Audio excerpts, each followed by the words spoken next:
Hello dear investor, आप सभी का स्वागत है स्टॉक मार्केट स्टूडियो में।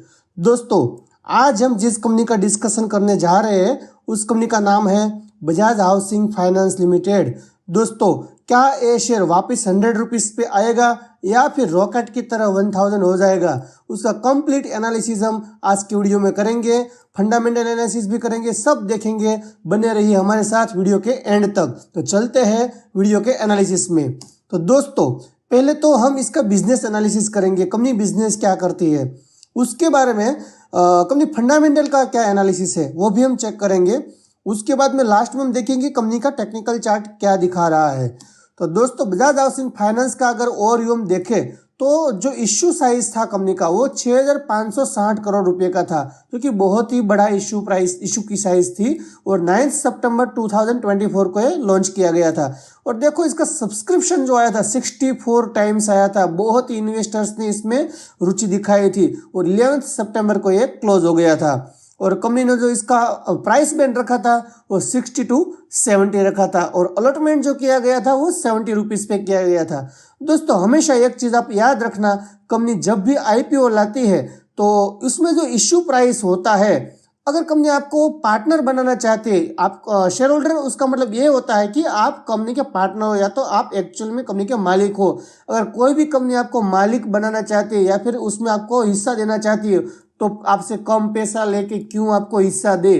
तो कंपनी ने जो प्राइस बैंड डिसाइड करती है कंपनी, वो एक्चुअल में जो कंपनी का वैल्यूएशन होता है वो वैल्यूएशन के बेस के ऊपर ही प्राइस डिसाइड करती है। कोई सस्ते में कंपनी नहीं देती है, ये हमेशा आप याद रखना। और लिस्टिंग जो हुआ था कंपनी का वो रॉकेट की तरह हुआ था। 150 रुपीज़ पे इसका लिस्टिंग हुआ था। और लिस्टिंग में जो गेन दिखाया था इसकी शेयर प्राइस ने वो 115% का गेन दिखाया था। और जो इसका क्लोजिंग प्राइस आया था लिस्टिंग के दिन वो आया था 165, यानी अपर सर्किट पे क्लोजिंग प्राइस आया था। और ये फर्स्ट डे जो गेन था क्लोजिंग का वो 135 का गेन लेके क्लोज हो गया था।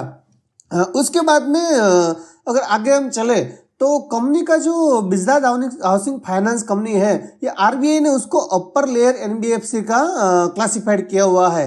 और ये बजाज हाउसिंग फाइनेंस लिमिटेड है, ये 100% सब्सिडरी है कंपनी बजाज फाइनेंस लिमिटेड की। और इसका बिजनेस प्रोफाइल देखे बजाज हाउसिंग फाइनेंस लिमिटेड का, वो कौन से प्रोडक्ट बेच रही है। तो वास्ट प्रोडक्ट यानी कि वैल्यू एडेड सर्विस प्रोडक्ट्स है। उसके बाद में रूरल मॉर्गेजेस भी है, होम लोन्स भी प्रोवाइड करती है, प्रॉपर्टी के अगेंस्ट में लोन्स भी कंपनी देती है और लीज रेंटल डिस्काउंटिंग का भी काम करती है।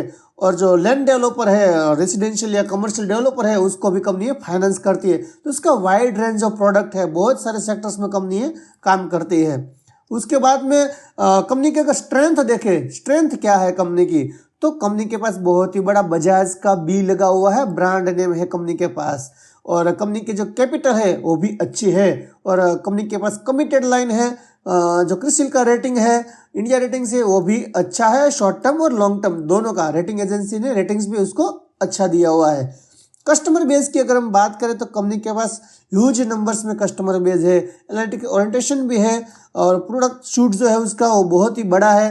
कंपनी डेट को कैसे मैनेज करना है वो अच्छी तरह जानते हैं। ये सब कंपनी की एक स्ट्रेंथ है।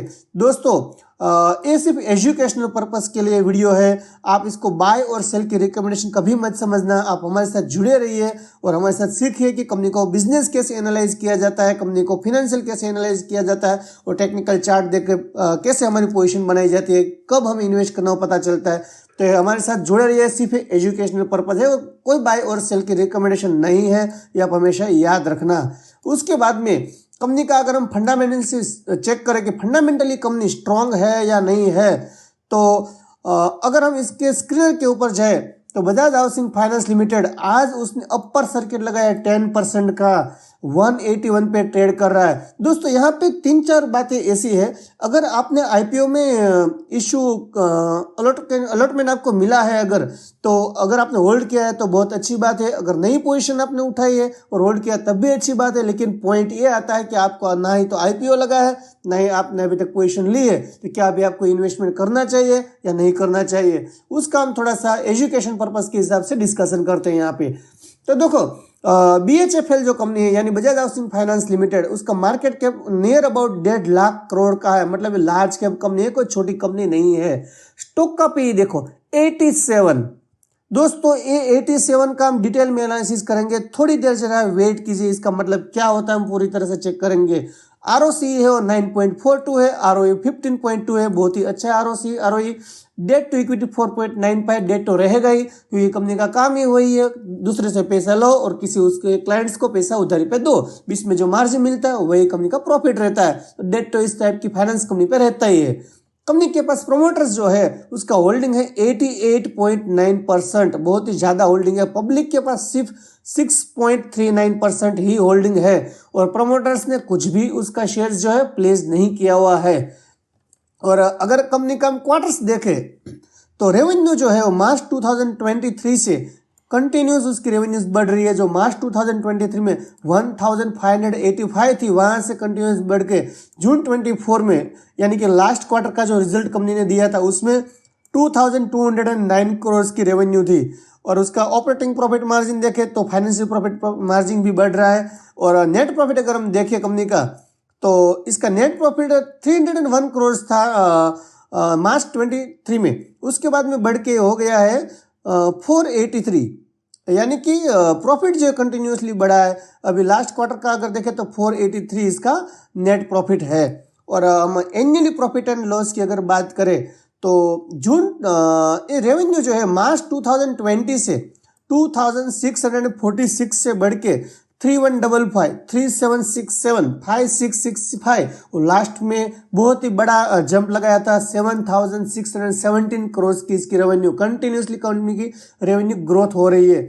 नेट प्रॉफिट की अगर बात करें तो मार्च 2020 में 420 था, वहां से बढ़ के नियर अबाउट 5 टाइम्स हो गया है, 1731 करोड़ का नेट प्रॉफिट है कंपनी का।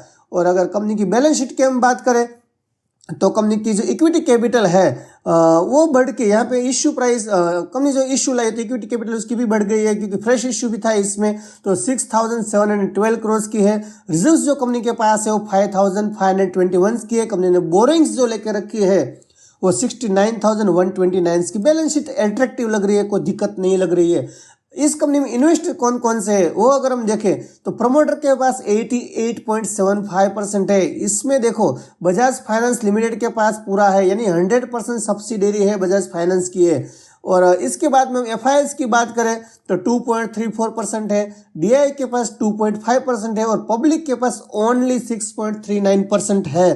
पब्लिक के पास जब शेयर्स कम होते हैं तो एक अच्छी बात मानी जाती है। हमने अभी कहा था कि इसका पी हम देखते हैं, स्टॉक का पी क्या है 87.2। देखो पी का मतलब ये होता है कि अभी जो कंपनी की प्राइस चल रही है वो उसके अर्निंग्स के हिसाब से क्या है, वो शेयर सस्ता है या महंगा है, वो हमें पी देख के पता चलता है। पी का खुद के जो पिछले ईयर्स का पी है उसके साथ भी कंपैरिजन किया जाता है या फिर और इस टाइप की हाउसिंग फाइनेंस कंपनी है उसके साथ भी कंपेयर किया जाता है। पूरे इंडस्ट्री का जो पी है उसके साथ भी कंपेरिजन किया है। तो इंडस्ट्री का पी जो है वो 22.2 है और स्टॉक का पी है वो 87.2 है। यानी हम कंपेयर करें तो ऑन एन एवरेज इंडस्ट्री का जो पी है उससे कंपनी ज़्यादा महंगी है, यानी कि अभी जो प्राइस चल रहा है 181 ये महंगा है, सस्ता नहीं है। और अगर इसके पीयर्स की हम बात करें तो देखो हुडको का जो पी है वो 21.85 है, LIC का ओनली नियर अबाउट 8% है और PNB का 16 है, आधार हाउसिंग फाइनेंस का 26 है, एप्टस का 25 है और आवास फाइनेंस का 28 है और इसके मीडियन देखें तो 22 है। एवरेज पी से बहुत ही ज़्यादा ही आगे चल रही है। देखो कंपनी का अगर पी हम चेक करते हैं तो ज़्यादा पी का मतलब ये बिल्कुल भी नहीं है कि कंपनी महंगी है, लेकिन सस्ता पी का भी बिल्कुल मतलब नहीं है कि कंपनी सस्ती है। जब किसी भी कंपनी में हाई ग्रोथ पोटेंशियल रहता है तो इसका पी हमेशा हाई ही रहता है। तो लेकिन ये ज़्यादा पी मुझे लग रहा है क्योंकि अगर ऑपरेटर्स यहाँ पे सेल करने आ जाएंगे तो 181 का सिर्फ 100 रुपीज़ हो जाएगा, पता भी नहीं चलेगा। क्योंकि 87 के ऊपर भी कभी भी टिकता नहीं है लॉन्ग टाइम के लिए, लेकिन लॉन्ग टाइम के लिए तो ये शेयर अच्छा ही लग रहा है क्योंकि अभी मार्केट से कंपनी ने जो उठाया पैसे 6,500 करोड़ उसको कंपनी को इक्विटी शेयर होल्डर्स को कुछ भी इंटरेस्ट नहीं देना पड़ेगा। तो उसका इंटरेस्ट का जो कॉस्ट है यहाँ पे वो इंटरेस्ट का कॉस्ट कंपनी को कभी नहीं बढ़ेगा और वो जो प्रॉफिट है वो डायरेक्टली उसका एसेट में जाएगा और रिजर्व्स में जाने के बाद उसको भी कंपनी और लोन प्रोवाइड करने में यूज़ करेगी। तो अगर फंडामेंटल तो अच्छा लग रहा है, लेकिन यहाँ पे सिर्फ हमें प्रॉब्लम लग रहा है वो स्टॉक पी का लग रहा है, ये हमें कंपनी ज़्यादा महंगी लग रही है। और अगर टेक्निकली चार्ट देखें तो कल जो प्राइस लिस्टिंग हुआ था वो हुआ था 150 पे लिस्टिंग, मतलब बहुत ही ज़्यादा 80 रुपीज़ ओपन हुआ था, बाद में थोड़ा सा नीचे आया, 146 का लो बनाया था, उसके बाद में एक क्लोजिंग हुआ था 165 अपर सर्किट पे।